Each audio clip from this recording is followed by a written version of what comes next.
الرحمن الرحیم. ګرانو لیدونکو د تشریح سایې د لړۍ په 15م درس کې غواړو دا ځل زده کړو چې Cumulative frequency distribution څه ته وایي یا تراکمي د دفعاتو ویش. که ستاسې چیرې یاد وي موږ frequency distribution table وختي مطالعه کړ چې په هغه کې موږ ته کیټګوري او د کیټګوري ترڅنګ observations یا measurement یا frequencies راکول شوي وو. د دې ځل لپاره غواړو موږ پر کامولیټیو باندې کار وکړو. فقط او فقط کامولیشن چې یادوري ما ورته وکړله دوې برخې پکښې ډېرې اساس دي. یو په هغه کې less than ده چې تاسو ته په راتلونکي سلایډونو کې ښکاره سي او بل more than ده. یعنې په دا دوو طریقو سره موږ کولی سو کامولیشن په احصایه کې خصوصا په تشریحي احصایه کې په کار واچو. نو د کامولیشن لپاره یا کامولیټیو فریکوینسي ډیسټریبیوشن لپاره که چیرې دا مثال د تاسې متوجه سي په دې کې موږ ته آیپاډز راکول سوي دي چې د 500 تر 9 کلاس ورکول سوی دي. انکلوزیو میتود کې د 10 تر 14 پورې 15 تر 19 پورې اړونده کومه ډاټا چې راکول سوي وي یعنې په دا کلونو کې دونه اندازه رانیول سوي ده که په thousands وي په میلیون وي په هر څومره وي. د دې لپاره چې موږ په دغه رقم سوال کې کامولیټیو فریکوینسي ډیسټریبیوشن په کار واچو تر ټولو مهم شی د دې څخه اولین شرط ما تاسو ته ویلي و چې یو ځل باید دا کلاس ټوله واړول سي په ایکسکلوزیو میتود کې. نو موړی کلاس که چیرې موږ ایکسکلوزیو میتود تاړو لوور لیمیټ سره به معلومداره د 0.5 ماینس کوو چې دا 4.5 راځي او د اپر لیمیټ ټول اعدادو سره به 0.5 جدا جدا جمع کوو چې دا به 9.5 سي. لاندې به په عین دستور سره همدغسې په ترتیب سره به ځو تر پایه پورې چې بالاخره دا سوال څه کېږي حلیږي. نو دلته هم ایسته کوې تاسې 4.5 14.5 تر پایه پورې چې هر څونه اندازه ورکول سوې ده. کامولیشن په دې ترتیب دی موږ اوله فریکوینسي په اول کیټګوري کې 3 ده، په دوهم کې 6 ده، په دریم کې 8 ده، څلورم کې 8 ده او پنځم کې 5 ده. نو کامولیشن یعنی کچیرې زه غواړم دا کامولیشن وکم اول به پر خپل ځای لیکم دوهم چې زه لیکم دا بیته به ورسره جمع کوم. کچیرې تاسو بیک سلایډ ته ولاړ سئ نو کامولیشن دلته یعنې دا معنا ورکوي چې 3 خپله راانتقالوئ اوس به 6 ورسره جمع کوئ دلته به لیکې 9 بیا به 8 ورسره جمع کوئ دلته به لیکې 11 بیا به 8 ورسره جمع کوئ دلې به لیکې 25 او بیا به 5 ورسره جمع کوئ دلته به لیکې 10. عین دستور کار همدلته سوی دی تاسې وګورئ 3 خپل راوړل سوي دي بیا 9 11 25 او بالاخره 10. دلته موږ غواړو یو بل شی هم زده کړو چې هغه د کمولیټیو ریلیټیو فریکوینسي ترڅنګ یې پرسنټیج هم دی. لکه څرنګه چې تاسو ویله چې یو ځل خو مو د دوی ټولو کمولیټیو قیمتونه راویستله دلته تاسې وینئ لکه تیر مثال کې د دوی ټوله جمله د دې معنا نور کوي چې دا دوباره تاسې دغه قیمتونه سره جمع کوي چې دا در 10 اوړي یا اصلي فریکوینسي کې چې کوم قیمتونه لیکلي دي اصلي فریکوینسي کې هغه اصلي فریکوینسي قیمتونه جمع کیږي هغه ته سیګما وایي دلته به راځي چې هغه څو دي 10 دي. نو هر کمولیټیو قیمت چې دا کمولیټیو سو ریلیټیو یې ځکه ما یاد کړي چې د چې څخه یې لاس راباسو د ټوټل سم څخه چې 3 تقسیم 10 کوې تا ته به یو فریکوینسي راباسي هغه فریکوینسي چې شي ده دا ده دې ته وایي کمولیټیو ریلیټیو فریکوینسي. په کمولیټیو فریکوینسي ډیسټریبیوشن خو فقط یوازې تر دغه مرحلې پورې وو که ریلیټیو ورته راځي نو بیا به ته مجبور یې یوز کوې به د چې سره د دغه ټوټل سره چې موږ ته په فریکوینسي په جمع کې کول کېږي یا راباسو یې. په عین دستور سره تر پایه پورې همدا سلسله مخته ځي. اوس که غواړو پرسنټیج راوباسو خپله ریلیټیو فریکوینسي د کمولیټیو چې راایستل سوې ده په 100 کې ضربوه دا هر قیمت کله چې هر قیمت په 100 کې موږ ضربوو بالاخره موږ ته به د هغوی ټوله پرسنټیج راوباسي چې جمع شو دی ټوټل در 100 هېڅ نسي اضافه کېدلی هم 100 دي. دا زموږ کمولیټیو ریلیټیو فریکوینسي او کمولیټیو پرسنټیج. د دې څه وروسته یو بل شی هم غواړو زده کړو چې هغه کمولیټیو فریکونسي ډیسټریبیوشن کې لیس دین او مور دین څرنګه کولی شو د یو ټیبل په شکل باندې موږ هغه په کار واچو چې ما تاسو ته یادوري وکړله چې موږ دوه ډوله پکښې لرو چې یو لږ یا کم لیس دین یا ډیر یا زیات مور دین دی په دوو طریقو سره چې لیس دین ته متراکم متزاید فریکونسي وایي او مور دین ته متراکم متناقص فریکونسي وایي چې د موږ او تاسې په پښتو کې ورته کاروو په دغسې شکل سره یو مثال راځي چې په دې ځای کې موږ د ایکس ویلیوګانې لرو تاسې ته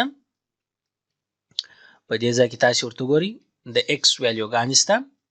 15 شپېته څلور اتیا په ترتیب سره داسې ځه اول ځل موږ پوهیږو چې دا کم ډول میتود دی انکلوزیو میتود کې دا کلاس جوړ شوی دی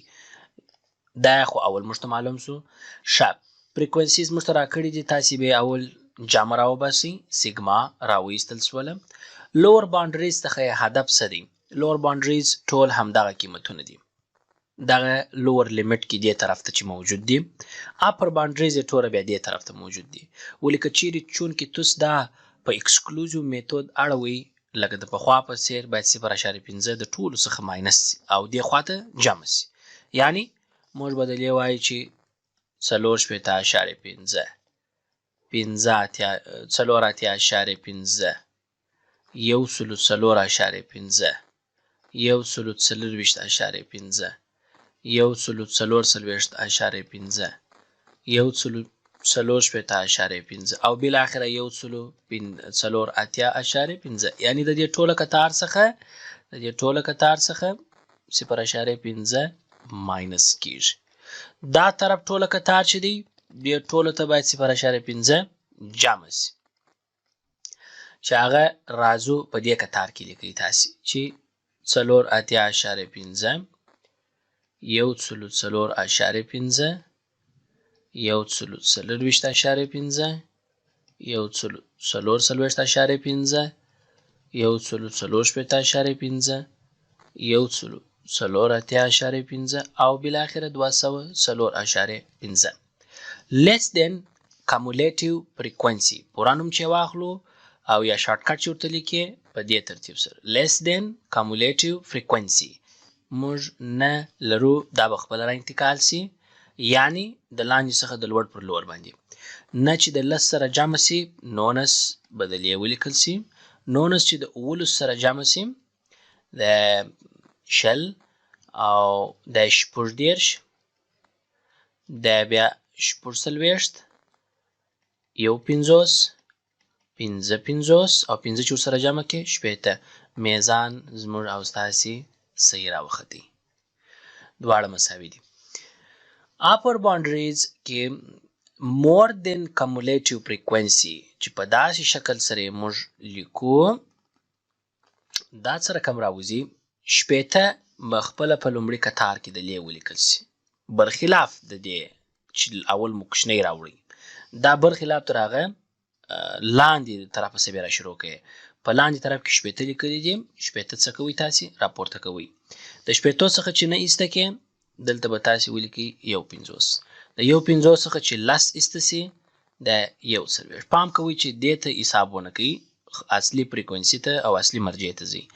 او د یو 40 څخه چې 19 ایسته کې د یو 10 تاسې په ماشین راوباسئ په ترتیب سره خو دغسې راځي ټوله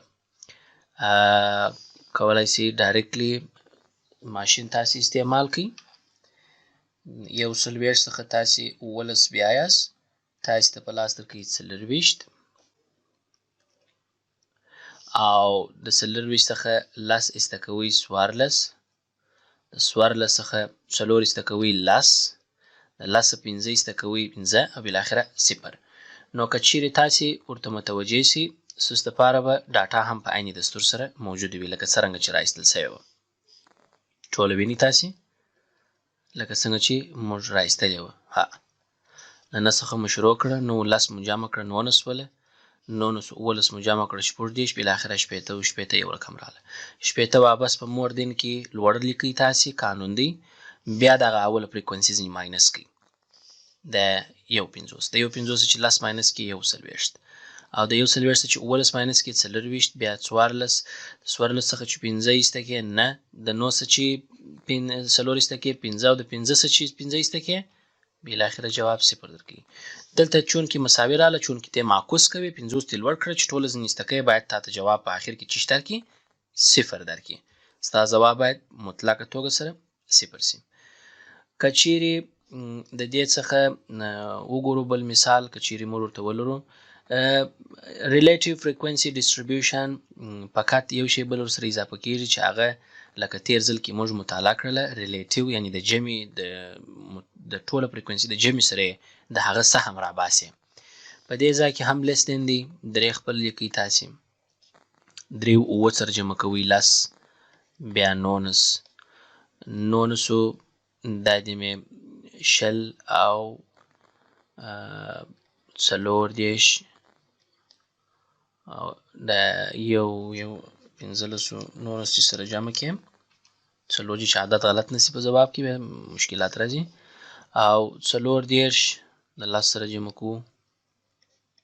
څلور سلويشت اته سلويشت او بل اخره 50 مساوي دي. relative frequency دی توای چې 3 تقسیم پر 50 مساوي په 2 سره یعنی الته چې زه ټوله جمع لرم د فارمولې پر اساس باندې په هغه ترتیب سره دلته څه کوم لیکم چې ماته 0.0 شپږ په لاس راکړي لاس تقسیم 50 په دې ترتیب سره تر پای پورې ټوله کوم ار فریکوئنسي چې تر کول شوی ده هغه به پر عمومي جمع باندې د ټولو پر مجموعه تقسیم کیږي جدا جدا او بل اخره 50 که پر 50 تقسیم کی هم زموږ جواب یو یا 100% مشتفلاس راکړي. اوس نو 0.0 شپږ کزه پرسنټیج را بسم نو مزه مجبور یم په سل کې ضرب کوم ماته به مستقیما پرسنټیج پر اس راکړي چې هغه څو دی 6% دی او همدارنګه کزه را ولاړ سم لاس تقسیم 50 کوم هم به ماته جواب راکړي 0.2 ضرب سل کې وکړم دلته به زه جواب ولیکم څو 60%. یو بل د نونس لپاره وکړو چې زموږ لپاره تکرار سم راسي 0.8 کدا په پرسنټیج باندې اړه نو په سلو کې ضربې چې 8% سي کدا ټوله پرسنټیجونه بل اخر سره جمع سي 3% جواب باید درکې. اوس کو غواړو چې مور دین cumulative frequency پیدا کو نو بیا موږ کولای شو دلته ټوله مجموعه کې ما چې 50 لرو 50 په خپل ځای ته راولو دلې 50 چې درېسته کې وسلويش پاتې کیږي وزنيسته کې سلويشت د سلويشت څخه چې نه ایسته کې یو دیرش د یو دیرش څخه چې 15 ایسته کې 14 لسته کې خالص شپږ څلور زنيسته کې 2 ایسته کې جواب باید 0 راوځي. relative frequency 50 تقسیم 50 دا خپل 1% کیږي په موردن کې وسلويش تقسیم 50 سلويش تقسیم 50 یو دیرش تقسیم 50 شپاړس تقسیم 50 شپږ تقسیم پر 50 2 تقسیم پر 50 نو تاسو ته مختلف جوابونه د هر یو لپاره راوباسي. کچیر موږ بغواړو د یو لپاره معلوم کو نو یو لپاره خو مراويستي پرس کزه د دومي خانچې لپاره را باسم نو داغه لپاره به 0.0 که تاسو په ماشين کې تقسیم کړئ 0.4 راوځي په پرسنټیج باندې اړه نو تاسو به وایي چې دا 4.9% برخه تشکیلوي. عیني شکل کې دا نورم کول